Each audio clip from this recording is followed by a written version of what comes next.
Good afternoon and welcome to the preview for Happy Valley. Bit of disappointing news. There's a couple of jackpots in the TT and the 6-up, and unfortunately in race 4 we have an unraced one, so it knocks us out of both effectively. Now, I've had a couple of emails over the last few weeks, people sort of saying, if you like something, what difference does the unraced one make, if you add it in? Well, you've got two scenarios here that can cause a problem.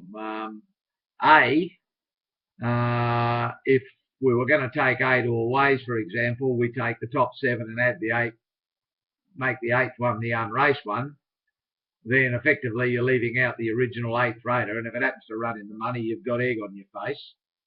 If you leave the unraced one out completely and it runs in the money, you've got egg on your face. If you had one suggestion to take the field. Now, just to give you some indication of what happens if you take the field, for example, at Sha Tin, you finish up with 384 combos in the first leg. If you then go, say, 8 all ways in the middle leg, which is very common for us, and a banker in the last with 7 or 8 runners, you're up for about 1.2 million for a $2 unit. So basically, you're talking about betting 25% of the season's bank on 3 shit races just because of an unraced. It's not tenable, it's not practical, and it's complete lunacy to even consider poking our nose in. It's very frustrating for me because we know that we need to be playing in these jackpots to give us the biggest result. But I'm sure we will get more than enough opportunities. There are 74 meetings to go, so it's a bit early to be worrying about missing the odd jackpot at this stage. So we will definitely not be playing TTs or 6-ups if there are even 1 unraced. And if there's 2 unraced, well, you're doubling the damage and the danger. So just so that you're aware, I thought I'd just make a quick comment on that. We go to race 1. It's a reasonable meeting. There's a couple of reasonable races. I may have found something later in the evening that we might be able to hang our hat on and have a bit of a go at. But I'll have a closer look tomorrow when I see the markets. Race 1, not much of a race. Spicy Shrimp, nice run last start. Barrier 3, might posse up a lot closer than last time and handles this track. The distance is a bit of a worry. It's a bit of a weak gutted thing, but from the good draw it can figure. Flying Keeper, Barrier 1, 56 kilos. This has got a reasonable chance. I think at the end of the day, it's a bit like Spicy Shrimp. It's a little bit on the weak side, but it will give you a run for your money. It'll be up near the lead. Friends of Yanoi, impressive first up. Wouldn't need to improve much further to win a race like this. And No Ties, it's been going all right. And a nice piece of track work the other morning. It's Cherry Right. Barrier 11, absolutely no favours. Of the rest, maybe Pillow Win, Young Supreme. Finished up 11 on top from 7, 5, 1, 12 and 4. We go to race 2. Typical class 5 over 1,800 metres, same old culprits. I think Chantilly's the interesting one here. Was going well last start, coming to the corner, and his small error in judgment, he went the wrong way. He ran up the arse or something. He switched course and managed to run it up the arse or something else. I think it was more a victim of circumstance rather than a bad ride. I'm not really going to knock the ride. He just got blocked and there was nowhere for him to go. This suits. Barrier 5 is a plus. Now, I think what they might do is probably settle midfield. Now, last season in a very similar race at a similar time, he was last and he took off about 800 from home, 5 wide, and got run down very late. I think from the better Barrier this time could settle up on the speed. It's the danger. It's the main go for me. I think it's got a terrific winning chance. Humongous, forget it went around last start, got knocked over at a critical stage, and that was it. This is its track. Goes much better here than at Sha Tin. They waste it whenever they go to Sha Tin. It's usually a dead run, so it can improve. Secretary of State. I mean, this is just a crab. It'll be well in the market with Douglas White and Barrier 1. But I mean, 26 starts for 1 win, 14 at the track for 1 placing, and 8 at the distance for 1 placing. You need some absolute balls of steel and courage to be backing this at 5 to 2, 3 to 1. Not for me. Hollywood Kiss, it's the same boat as Secretary of State. 16 for a few tickies and 12 for the distance for a tickie. Not for me. It'll be second favourite. Kensworth Kid, this crab. This is probably 400 metres short of its best. This just a grinder. And of the rest, maybe Bullish Power is supreme. I think it could be a bit of value in this race around number 12, Chantilly, on the basis that the 2 favourites are a pair of eels. 12 on top from 7, 3, 2, 4, 6, and possibly 8. We go to race 3, very small field of scratching. There's only 8 runners. It's a 2,200 metre race. They do not run very many of these during the season. Super Strike's got the best 2,200 metre form in the race with 8 for 5 in the money. It's up in class, but not a great deal. Big weight drop, so that's a plus. Red Dancer, it's looking like a horse that's looking for this type of ground. It'll be grinding home. Level Player, Enabling. Super Pistachio is probably the speed. I mean, it and James Cena, the 2 old horses, are dropping back a million classes to run against these. So it's a very dangerous race. It's the first leg of the 6-up. We're, unfortunately, as I say, we're not going to be involved. It'll be a hard decision what to do in a race like this. You'd almost have to field it with only 8 runners. Finished up 9 on top from 1, 4, 2, 6. Race 4 unraced, so we're ruled out. We go to race 5. Kingston Elite, given a good ride last start, and was just far too good for them. Drops in weight here for the rise to class 4. Barrier 1 should posse up beautifully. My biggest concern is that imbecile CK Tong. Not much good, this guy. So I'd be a little bit concerned about that. I mean, it's got everything. All the other boxes are ticked. Distance is okay. Track is okay. Barrier is okay. It's just the rider. Is more likely to chop it up and give it an even run. So that, I mean, I wouldn't be taking the shorts, but if they bet 8 or 10 to 1, we may consider something here. Euro Swiftly, 9-year-old now. Its last run was very, very good.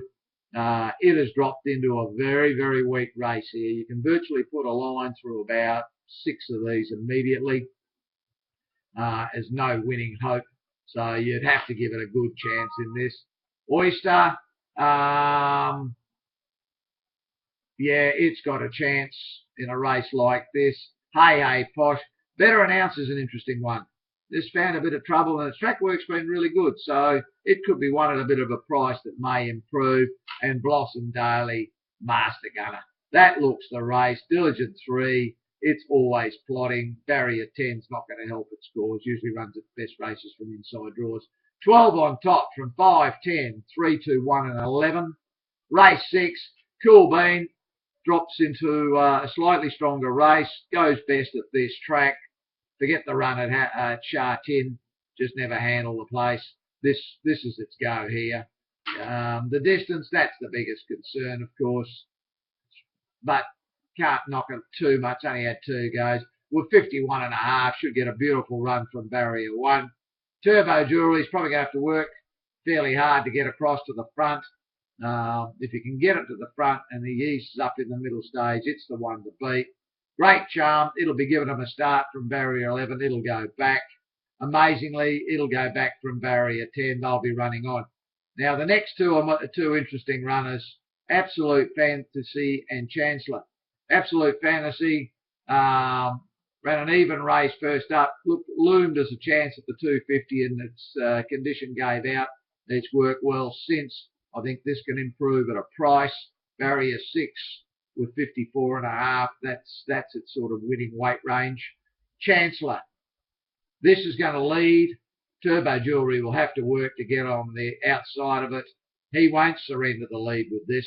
Runs its best races here. Goes good this track and distance. With 56 kilos after the claim, it's got a terrific chance in a race like this. Of the rest, Jewel Happy, Great Beyond. There's a bit of value in this race by virtue of the fact that the favourite's drawn badly and the second favourite's drawn out there with it. That's Turbo Julian, amazingly. I've got 12 on top, Cool Bean. Chances to 2 and 11, then 5, and then the value runners, 6 Absolute Fantasy and 4 Chancellor. Interesting race. There might be something there for us. We go to race 7. This looks an absolute bird. Golden Harvest from the better barrier. Probably posse up a little bit better. 59.5 shouldn't be a problem. Was a complete and utter slaughter job first up. The way it was ridden. I think you'll find a better ride tomorrow. It'll win. Number 9, Step Faster, and 8, Good Views, trialled nicely, and the track works good. It can improve. My Savvy, barrier 8's no favours for it, but it'll be running on okay. Disciples 12, this is an interesting one with 49.5 kilos. Been working really well, but they've run it around Sha Tin most of the time. Drops back here to this sort of level. It's got a chance. Sichuan Charm showed good speed from the wide gate last time. It's drawn wide and got 60 kilos this time. It's going to work a little bit, but it's got a chance. And, of course, the old professional place getter, Prolific Champion, it's got a chance. 4 on top should win. 9, 8, 5, 11, 1 and 6 next best. And the last race, Super Jockey was very impressive winning last start, winning first up this season. Goes well up in class here, drops in weight, going to the Valley for the first time. Couple of little queries there. Wouldn't want to be taking the shorts about it, but it's got a good chance. It's got a bit of upside. This horse is probably going to go through the classes fairly quickly. Shah G. Now, this is trial terrific. I think if it gets to the front and they leave it alone, it might give them something to think about. It's got barrier 5, 56 kilos, so I do expect it to jump quickly and get onto the speed. If he surrenders the lead, that's not a bad thing. Perfect finish. Bit worse drawn this time. Loves this track and distance. 53.5 kilos, well weighted here. Tour de Force, it's well drawn. Goes terrific this track and distance. First up run was good. Second up run was good. It's Cherry Wright, ready to win. Of the rest, give a chance to 10, 3 and 2. Finished up 9 on top from 5 and 7. Chances to 6, 10, 3 and 2. As I say, it's a shame we can't get involved in the 6 up and the TT.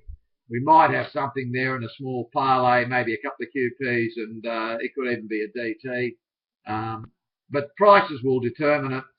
I'm not interested in playing QQPs with single figure things. Got caught a couple of times this season with horses that looked like they were going to be a big price, and they finished up being half the price that we expected them to be. As it turned out, they didn't run anywhere, and had we waited a little bit longer, we may not have got involved. So keeping that in mind, and I have discussed it with the management boys,